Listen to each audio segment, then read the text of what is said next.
What's good, everybody? We are back with another qualified interview. I haven't found a name for these yet. I'm gonna figure it out. But yeah, qualified interview, man. I'm here with another family member. Last week I did Aaron. So Okay. yeah, so it was already that was already a big family affair. But another family member, another childhood friend, brother, all that, to this day. I'll go ahead and let you introduce yourself a little bit before I get into the questions. But yeah, tell them who you are, bro. What's going on, everybody? This is Don. That's what everybody really call me, Dono. Pretty much, Steve got other names for me, but Donavon Nathaniel from Milwaukee. Of course, childhood friends with Steve. I am currently a college football coach. I dabble in some strength and conditioning and stuff at times. Workout freak, if you could say that. I would like to consider myself multi-talented, but we ain't gonna get into all that. But yeah, man, been rapping with Steve. Been rocking with Steve for, man, almost 2 decades. Yeah. Crazy. Before high school. So just about. Just about. So yeah, man. That's Don, I'm gonna see what my boy got for me today. Yeah. Yeah, it's time. It's long overdue. But yeah, man, we'll just start. We'll just start from the beginning. I mean, you play multiple sports. I know you went to school for football, but just talk about where your love for sports just began. Like, was it a specific sport? Was it a specific moment? Just talk about that. Yeah. I think the biggest thing for me is, and I have to give my parents credit for it, dude. You see a lot of young kids now, they just go ahead and specify in one sport, right? You see a lot of kids now that they just play basketball, or they just play football, or they just play baseball, whatever it is. But like, man, my parents actually, they kind of just put me in things just for recreation. And so they really allow me to kind of find my own groove and figure out what it was that I liked. And I think that they was just kind of making sure that, I was out, I was moving around, and I won't say that they was the most strict parents, but they like things for me and, Quan, my brother, to be organized. So, I start off with swimming, and it's crazy because I hate swimming. I do not go by water at all. But, swimming to martial arts as a kid, and pretty much anything else with a ball, that's what I did. But I think that my love for sports came around sometime in elementary school, maybe around third, fourth grade. That makes sense. With just like the school basketball team, and I was an overweight kid, but I was one of those athletic. Active overweight. Right, yeah, I was like an active overweight kid. You know what I'm saying? I was that could hoop a little bit. You know what I'm saying? Yeah. That could hoop. And so, I was not the most popular kid. I wasn't, you know what I'm saying? I wasn't that cool dude, I'll say, at that time. So, sports was where I fit in at, right? It was something that I was good at. And when I was hooping or play football or baseball, man, I was just judged on what I could do. It wasn't the stuttering problem I had growing up. It wasn't how I looked. It wasn't my weight. It was just, hey, either you can stop me out here, or you can't. So shut up. One of the two. You know what I'm saying? So, yeah, man. I'll say third, fourth grade. And I kind of just been rocking with sports. Ever since. Just kind of have fun with it. You know what I'm saying? Yeah, I mean that's wild because we, of course, like we don't know each other because of sports. Like, so no. our parents are both musicians, and exactly. I'm not a musician. I'm not. Yeah, but you tried though. You tried. Look, well, you definitely tried. Mom's forcing me to try. I didn't really have a choice.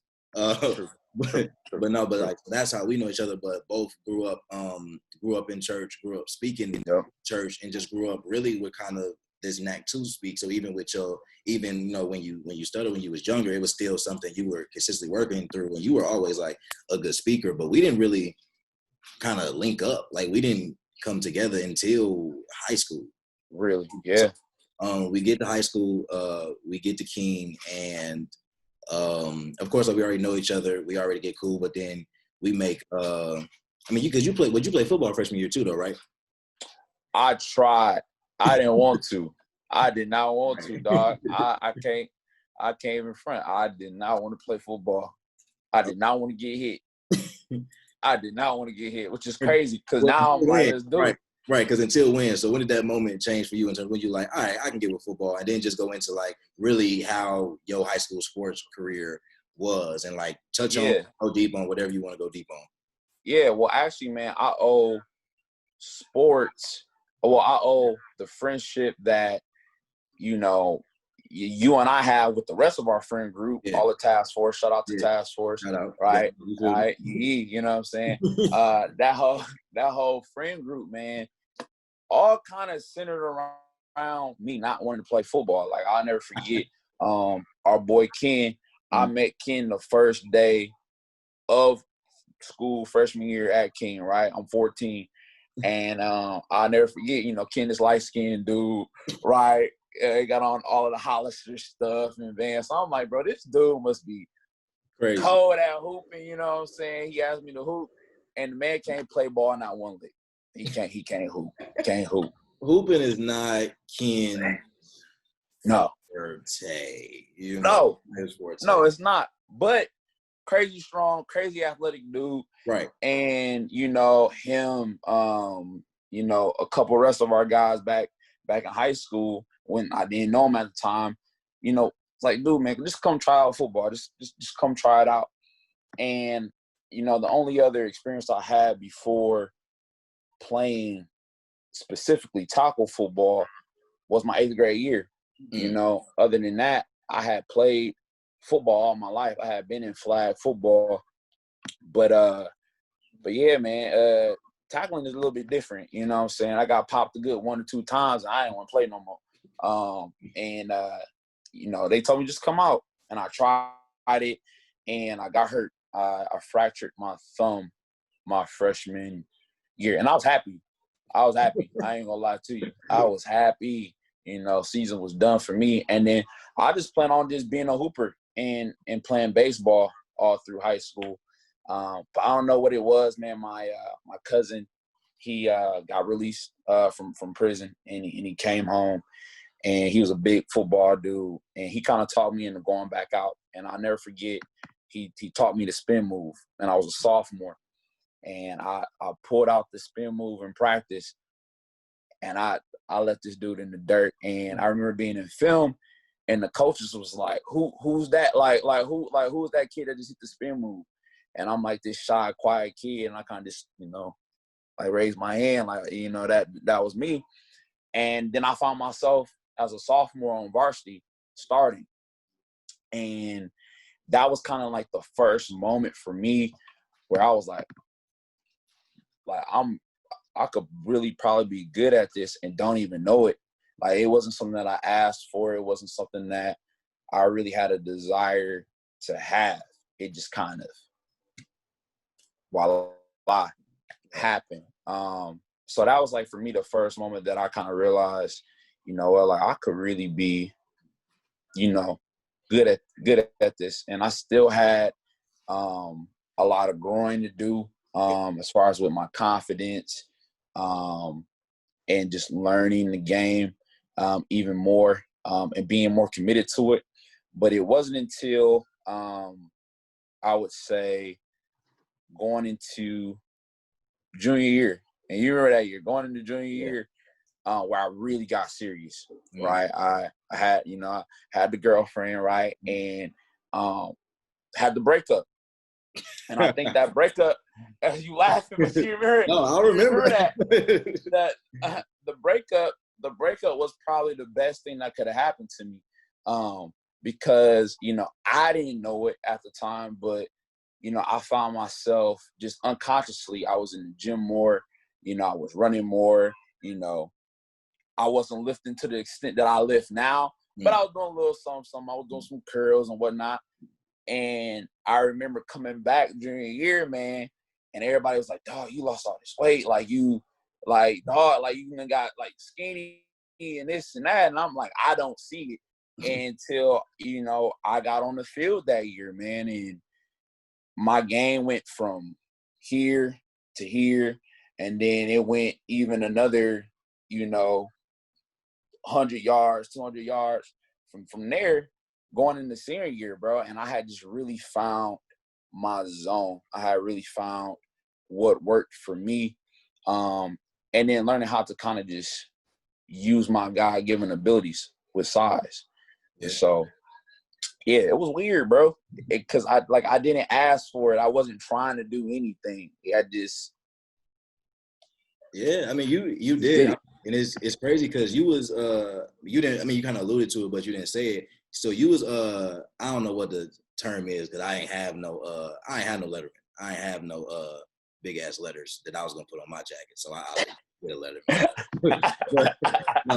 but you played you was a 3-sport varsity athlete. You played varsity for, you know, football, basketball, and baseball. So just speak to what that experience in high school did for you as you were starting to consider scholarships and as you were looking at college. Just the experience of playing all those sports. And I mean, you were playing year round at that point. So just playing all those sports, and if any, what role it played, you know, in you subsequently like looking at scholarships and going to college. Then just talk about that, like the scholarship you did end up taking, and then kind of just segue into your college career. Yeah. Well, you know, to even add on to that, bro, it was, I already knew that college was going to be something that I was going to do. And at the time, I really didn't have a role model or anybody that I knew that had went off to play college sports on any level. And so I was really naive to how college recruiting and how all that worked.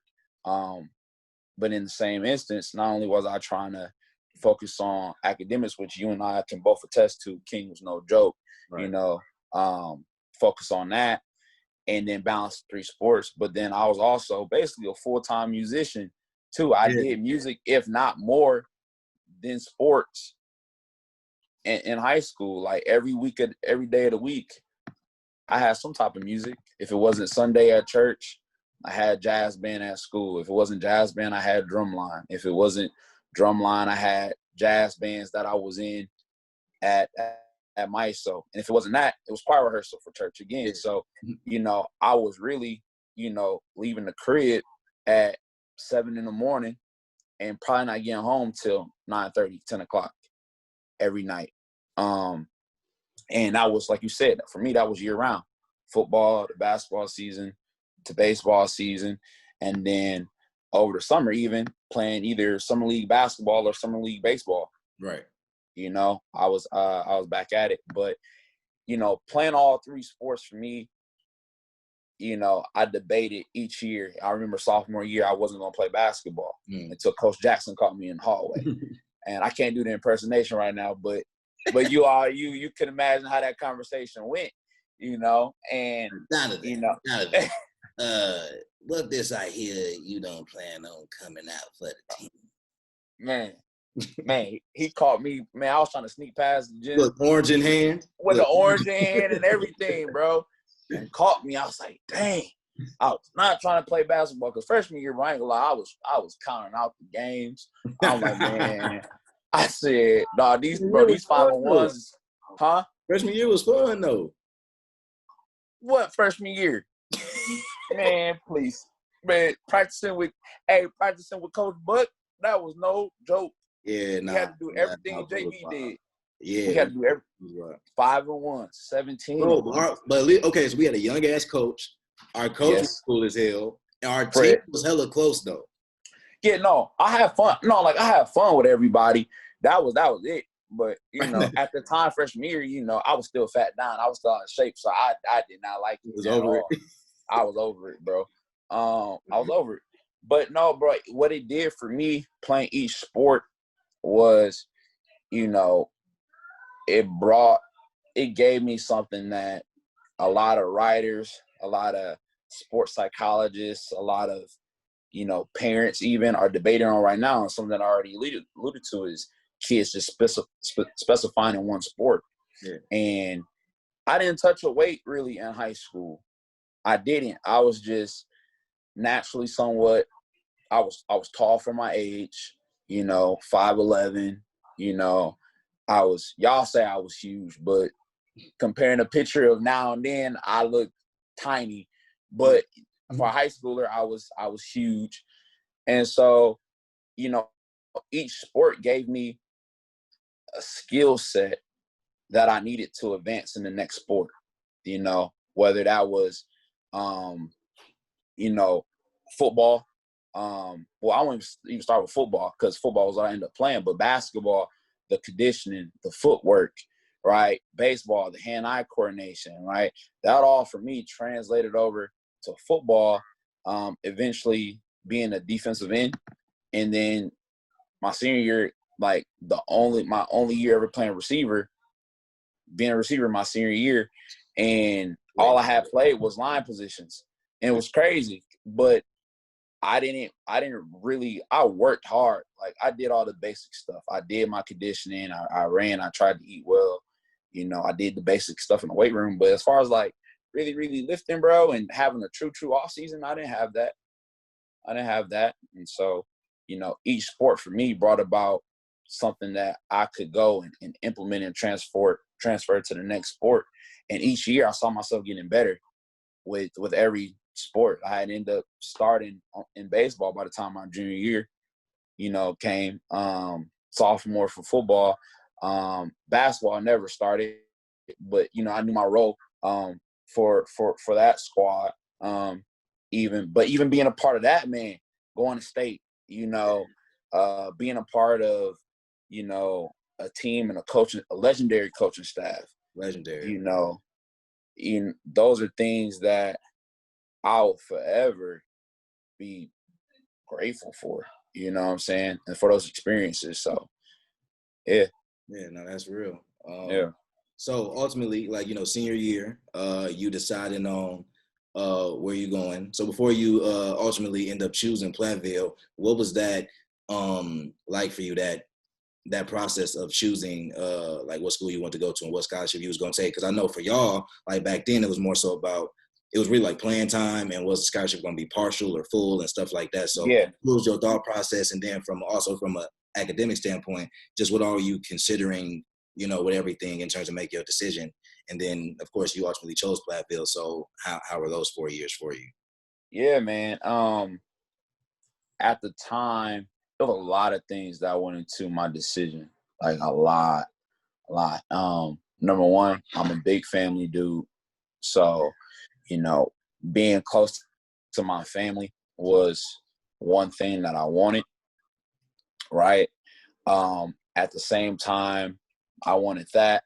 I wanted the opportunity to go to school with all my boys. Like, we had all made our mind. We was going to Mankato. For like a month or two, we was all going to Mankato. We was all going to Mankato. For what reason? I don't know. But, look, bro, we was all checking our emails, and Ken got in, and you got in, and I got in, and we was like, oh, well, bet, we're going to Mankato. And then as the recruiting process proceeded, obviously things get a lot more complicated. And so it was definitely exciting, to say the least, of knowing that somebody, a stranger, right, that you've never met, respects your game that much to where they're, looking for you, and they're coming after you to come be a part of their program. Like, that's an honor, it's a privilege. And it was humbling as well.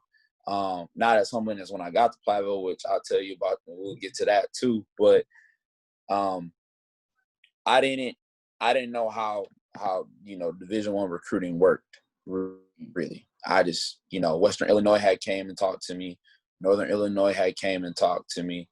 And I honestly thought Northern Illinois was going to be the place, right? They had came, and, man, they followed me all through senior year. They was coming to my basketball practices and stayed in contact with the coaches. And then, had the Division II schools, Mankato, Upper Iowa, and then, a host of the Division III schools that are actually really good here in Wisconsin. The whole conference with Whitewater and La Crosse and Oshkosh and Platteville, really good conference. So I had decisions that had to be made. And so obviously, like any 17-year-old kid, I want that Division I scholarship. And so I was really banking on NIU because they were the most consistent.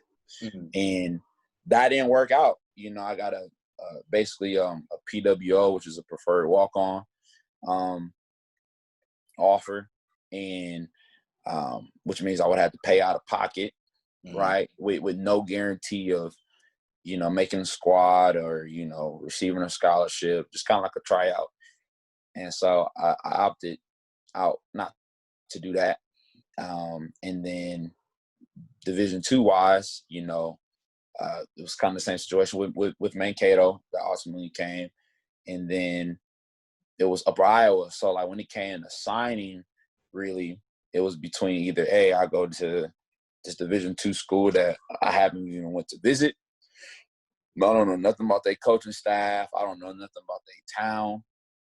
Or I go to a school at the Division III level and accept that I'm not going to receive an athletic scholarship, but I'm gonna have the chance to compete with top-notch competition at that level, and still enjoy my time of being a student athlete. And so, man, it was weird because I think we had just got through playing Riverside and for basketball. And, I had the coaches from Platteville constantly, calling me, every week or so. And I hadn't thought about it, man. I had literally just got in the car from a game. And I looked over to my pops and I was just like, I'm going to Platteville. And, he asked me, was I sure? And I was just like, yeah, like I'm sure. I'm going to Platteville. And so it was just kind of a gut feeling for me. I don't know why I went with it.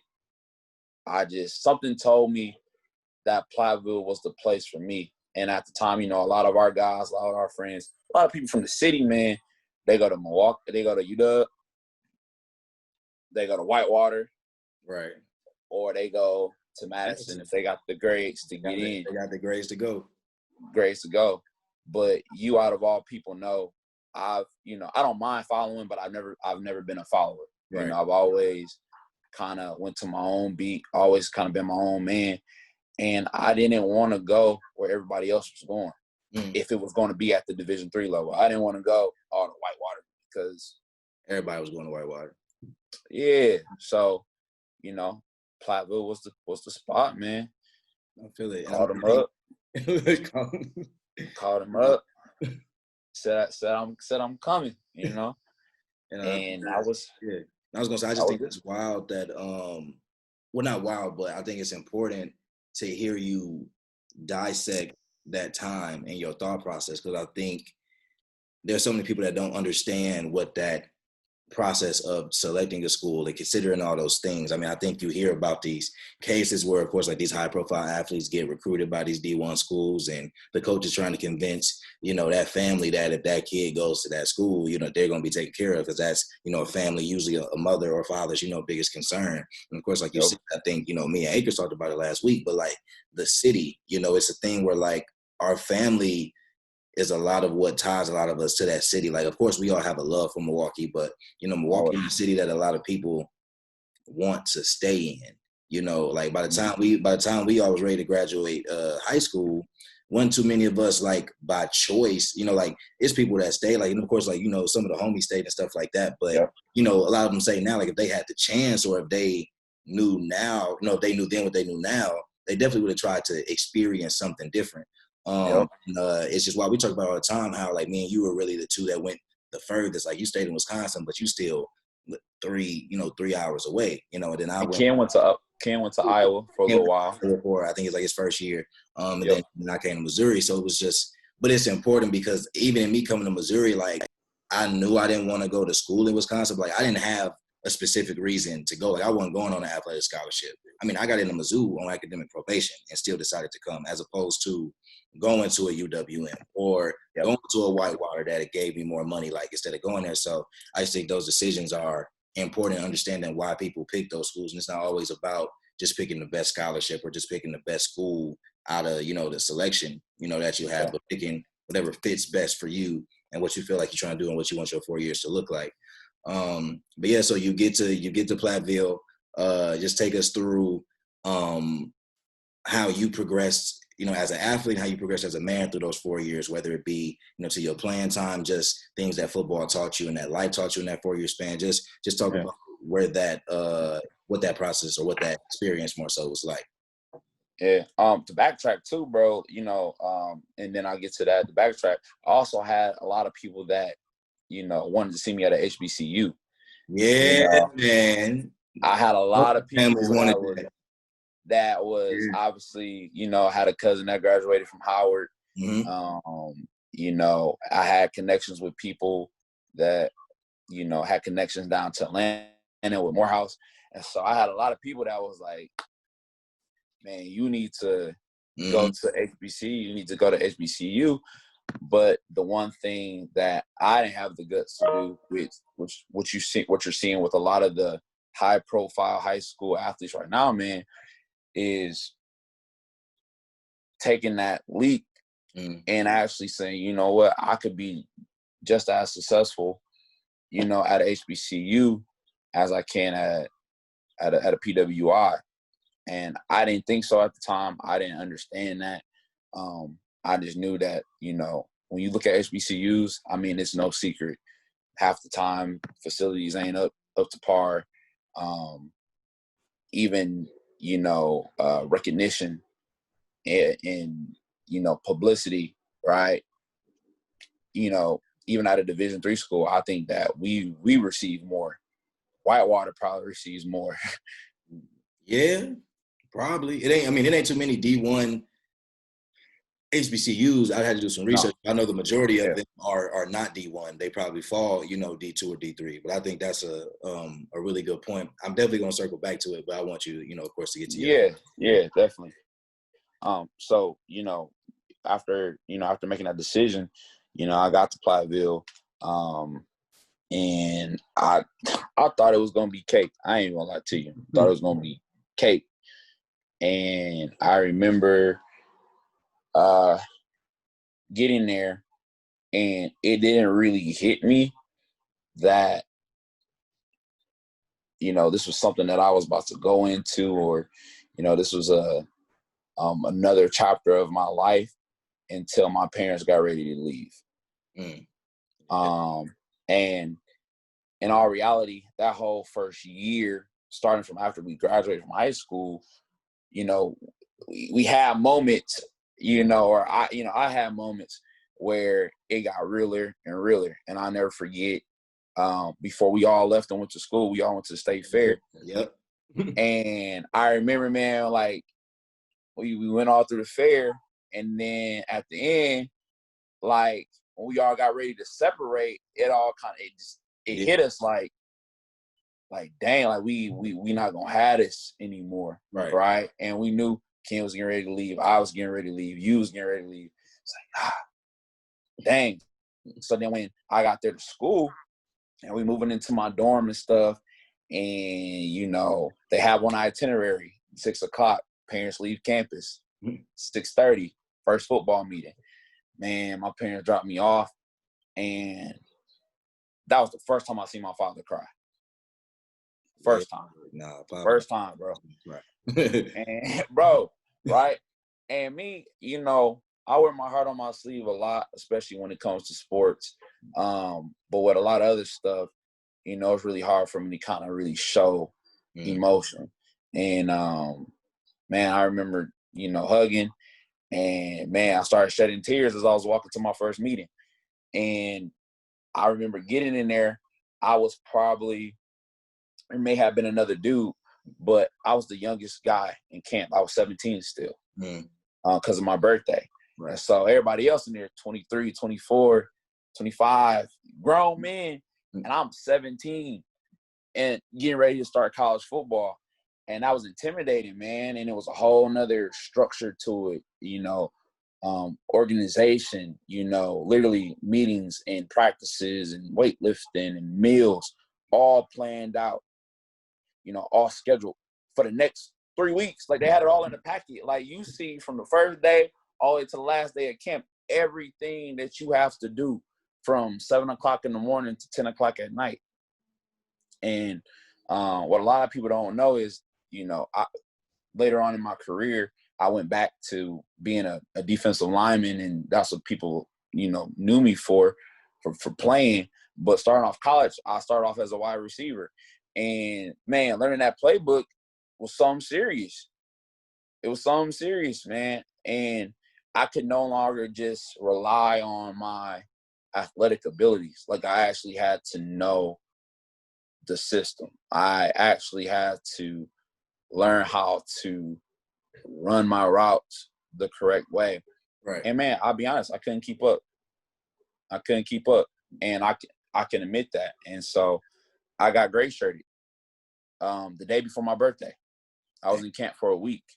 And, I got that text from our OC, and he's like, yeah, come to my office. And once again, I'm naive. I don't know what's about to happen. I just get a text. I remember him sitting me down. He's like, yeah, we're going to make the decision to, remove you from the roster. And I'm like, dang, like, yeah. Like, bro, my parents just dropped me off. Everybody was, at the crib was just so excited about me, leaving to go play college football. And how do I face everybody? I felt like I was letting people down. I was like, dang, like, what am I going to tell people? Why am I back in the city, already, and I just left. And so, man, I had a decision to make, man. It was either I was going to fold and my football career was going to be done before I even got started at the college level, or I was going to keep it moving, man. So I made the decision to keep it moving. I got back, got the weightlifting program, and I went to work. I went to work, man. You say, yeah, you did. I went to work, man. Bro, I saw you that winter break. I said, bro, what have you been doing? I said, what's going on, bro? Yeah, man. Close at this point. Like, why? What a lot of people, a lot of people see Division I football and, or Division I sports in general, and they see how much, or they hear about what all these athletes go through.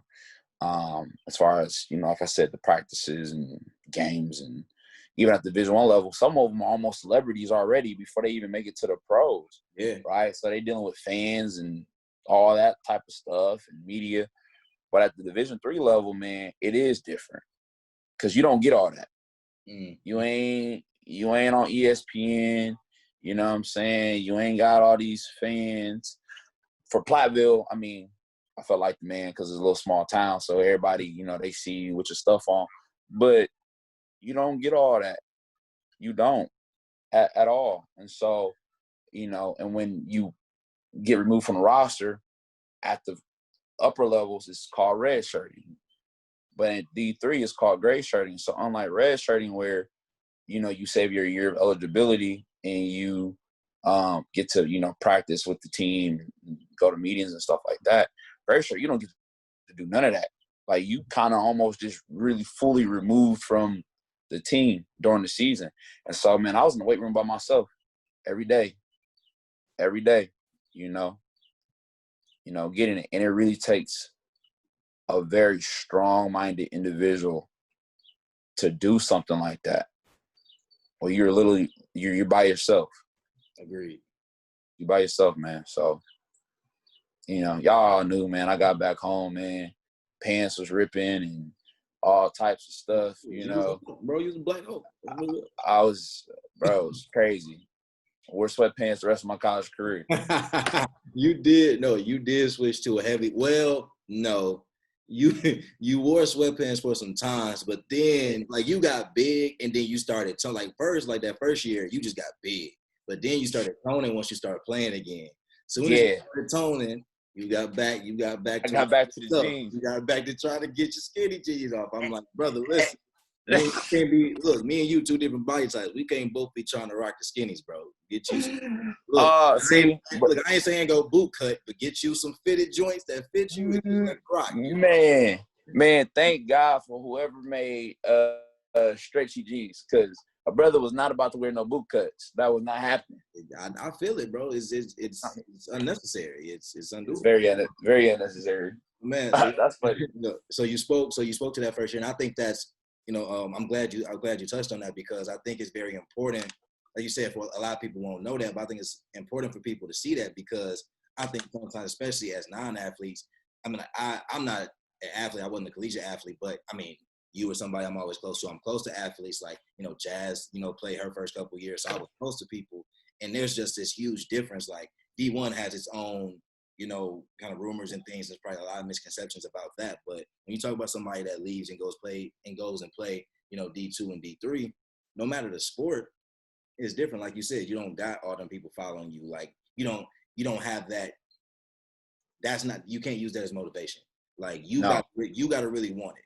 Like, for me, like I would have, what a D3 had offered me, I don't care where it was, I'm there and I'm in the gym. But that's how bad I want to play. But there's a lot of people that they feel like, I ain't gonna say it's only to play to put on the show, but a lot of the driving force is having those fans, having those people know your name, being at the big name school, coming out the city. Like that's all. And he was talking about trying to, go to the big name school who had the biggest scholarship.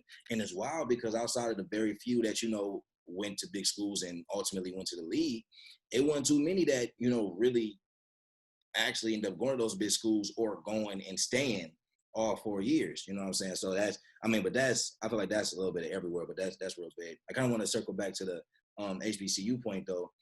Speak to really the power that athletes are kind of finally tapping into by being able to make some of those decisions and push the envelope, and just what you feel like that means for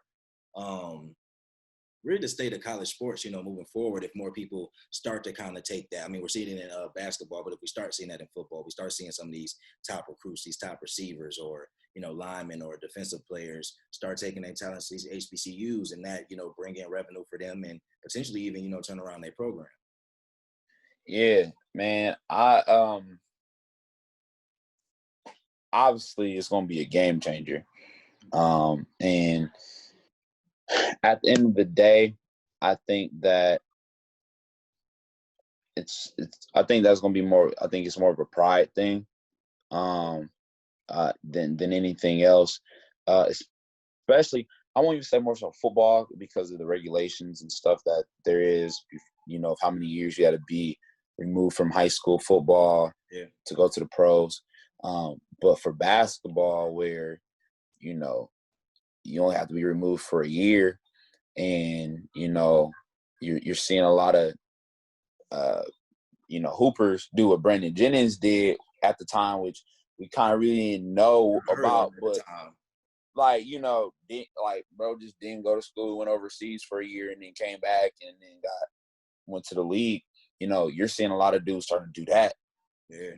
Right. And I think that a lot of the athletes now, student athletes, are becoming smarter, or I wouldn't say smarter, but just more aware of the amount of options that they do have. And so, for those that, let's just be real here. Not every kid or not everybody goes to school just for school. Right. Like if I wasn't playing football, it may not have been at Platteville, but I would have got my degree from somewhere. I would have still went to school. But sports, for a few, is what drives them to go to school in the first place and to even attempt to get that degree. And then some of them, some just go just so that they do have that opportunity to be eligible to go play at the next level and play in the league. So, it's, you know, I don't have the answers to how that's going to look, but I'm definitely interested in how it's going to look in the future if more and more of the top student athletes, instead of choosing to go to, you know, a premier Division I program and, you know, that school receiving, you know, revenue based off of, you know, the potential and the start in them, and how much of a star these athletes are, and they choose to go to HBCU. I mean, shoot, man, it could really change the game. And I think this will also be. I think this will show us a lot about coaches as well. I think just because I think you get a lot of coaches who have this rep at big names, you know, at big name schools. And there are a lot of great coaches that are just at smaller schools that just don't have the notoriety or the reputation of some of these bigger schools, or their name isn't attached to a big school. So as a coach, you don't have players trying to play for them. Yeah. I think, you know, if you get a coach at a HBCU that knows what he's doing or what she's doing, and they get, you know, and they get a player, and now because of that player's success, there's more focus on that coach. Who's to say now that coach either doesn't get, you know, more resources at that school, or that they don't even have the opportunity to maybe go, you know, to a better program simply because now people know who they are and how they coach. So I just think it'll be, you know, I think it'll be a big game changer.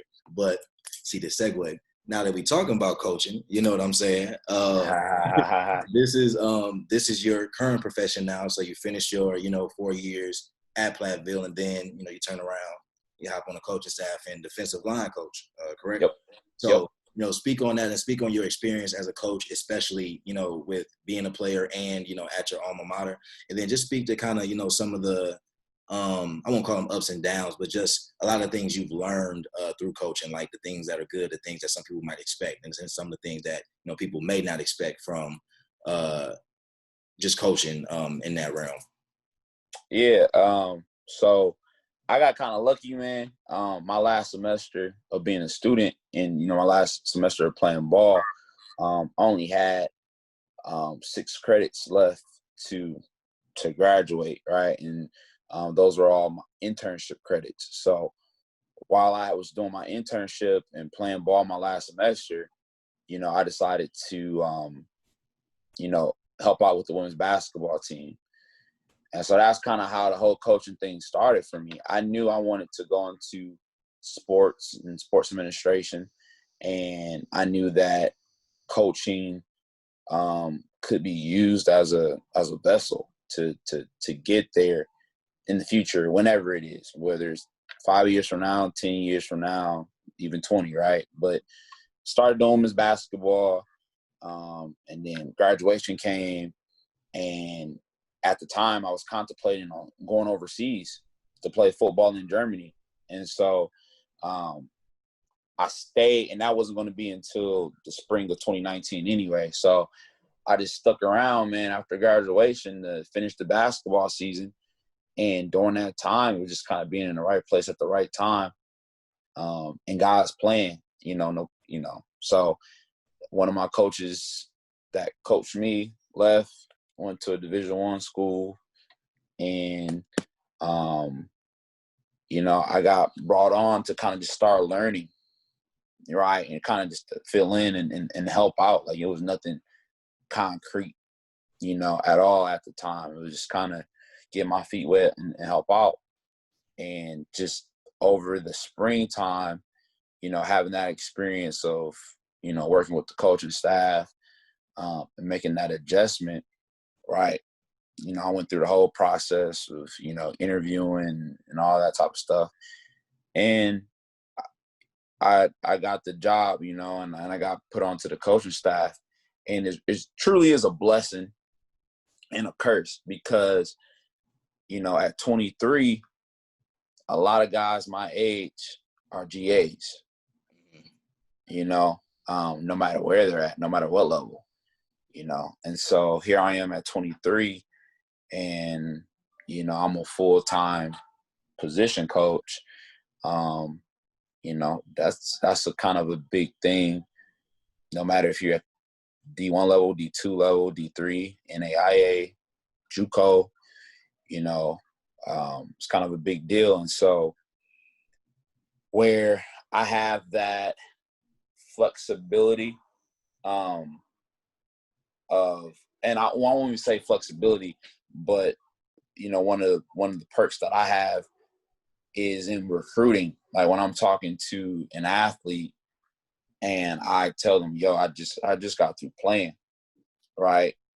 You know, I can relate to the athlete more than what, you know, a coach in his late 20s even, you know, or 30s could even do with a recruit. And so for me, it was learning the game of recruiting, but now also the hardest part and the biggest hump for me was continuing to be a student of the game. Right. And so, and understanding what all went into planning and prepping for games, for practices, for travel.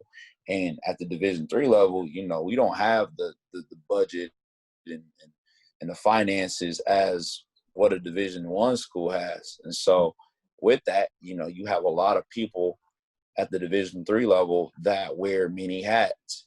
You know, they may be a coach, but they may be a travel coordinator too. They may, you know, be in charge of, you know, the facilities and whatever else. Like they're doing a whole bunch of other stuff on top of coaching. And so, you know, learning how to navigate that space, it was frustrating at times.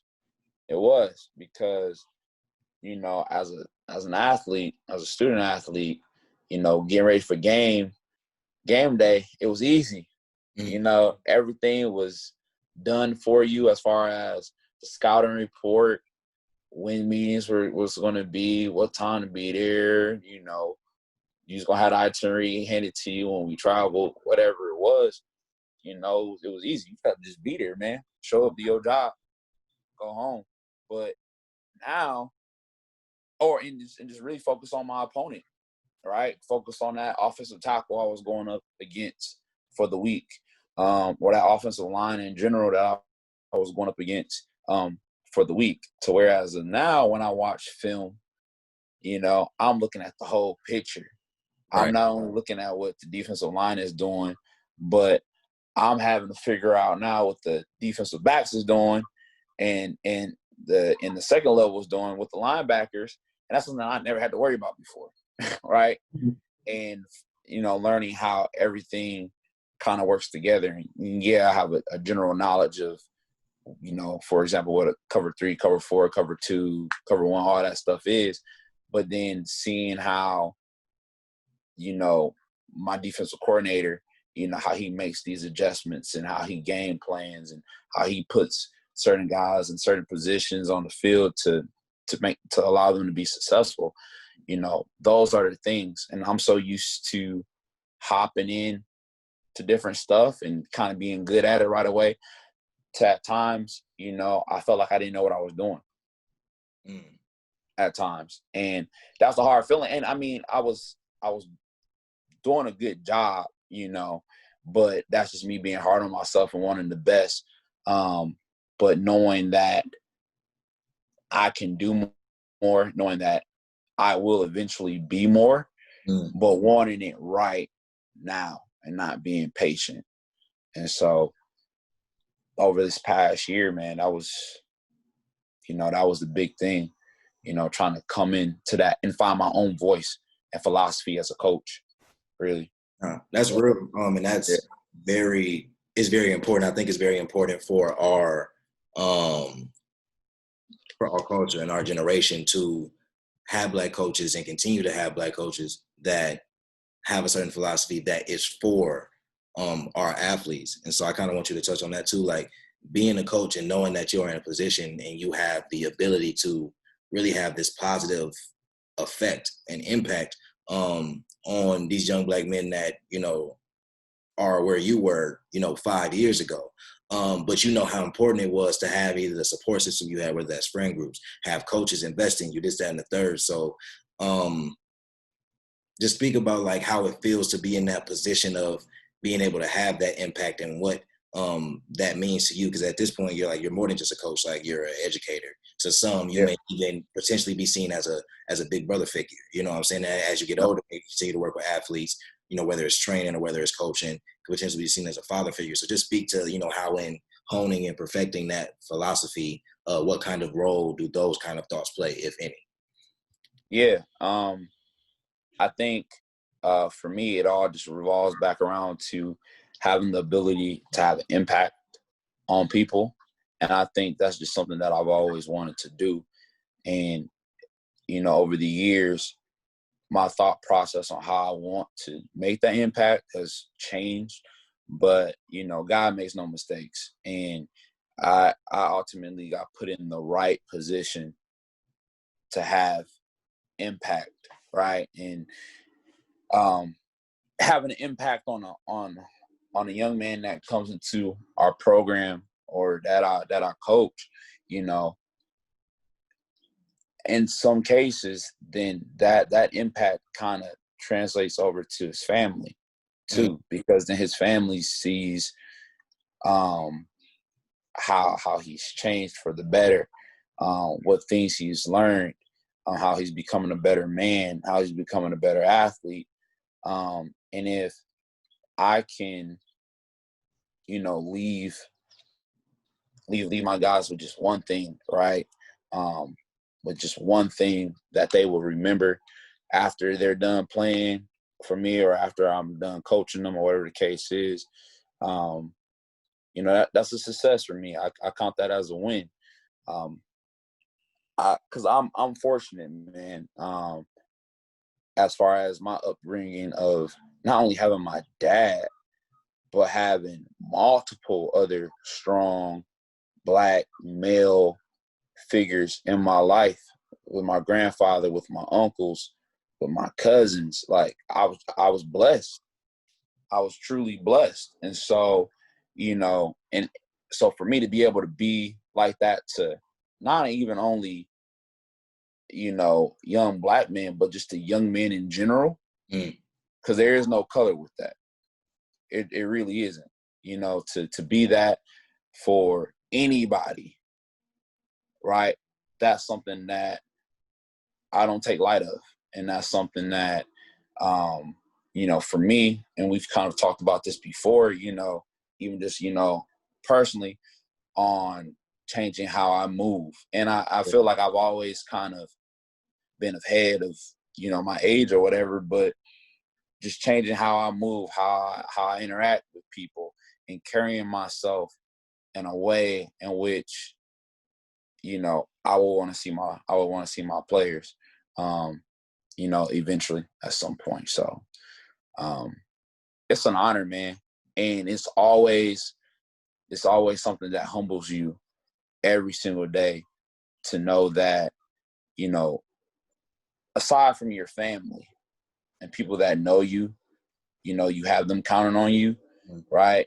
But to have someone that you have really, before they come to your school, no connection to,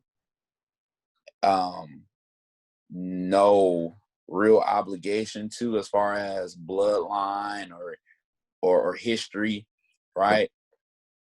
You know, that's something special. And, you know, I just want to be what a lot of my coaches were for me as well. And like I said, once again, it's not color, because aside from Black, you know, strong male figures I had in my life, I had a lot of white strong male figures in my life as well, coach guys. Yeah. You know, for an example, right? Showing you how, and I really learned a lot from him as just being a player on how you can show hard love to a kid because you really want the best out of them, but then at the same time, love them up to where they know that you always got their back. No matter how much you got yelled at by guys, no matter if he sat you at the end of the bench, you knew that he always had your back. Right. No matter what. Yeah. no matter what. And so having that trust from a kid, man, that's precious. Yeah, man, Precious. imagine that. That's probably the beauty of it all, ain't it? It's precious, man. It's precious. It's really it's rewarding. It is. Donavon Nathaniel, Don. What's up? King Don, as you are saved in my phone, for everybody that don't know. Yeah. Why are you qualified? What makes you qualified? Man. Oh, that's probably the hardest question of the day. Well, you're welcome. Why am I down? Well, I mean, obviously, I was with you when you brought this idea to me about qualified, and I remember you talking to me about what it meant, and everything to you. But knowing who you are, person that's very open, optimistic, intelligent, and then very well-rounded. I say that I'm qualified, if I'm saying it right. I can't remember qualified. I'm qualified because you have to have. There's people in life that find a way to make things happen, right? No matter what they hear, no matter what they say from the naysayers, right? They're going to take their plan, they're going to execute it, and they're going to see it out. And so I know for sure with everything that you've done, everything that you've accomplished, from us being juniors and us having our list of colleges, and we would cross them out, every single week, like, what school's up next, right? Even when, what I'm saying, you alluded to it before, but being accepted on academic probation, right? You didn't let that stop you. And so I feel honored and privileged to kind of be in that circle of someone like you, and with that mindset of, even though the stars ain't lined up for you right now at this moment, or whatever it is, that doesn't mean that they can't be. Right. And so qualified is really all about the drive that you have inside. Yeah, it is. Pretty much. Either you got it or you don't. Hey, look, no. And if you don't, I don't know what to tell you.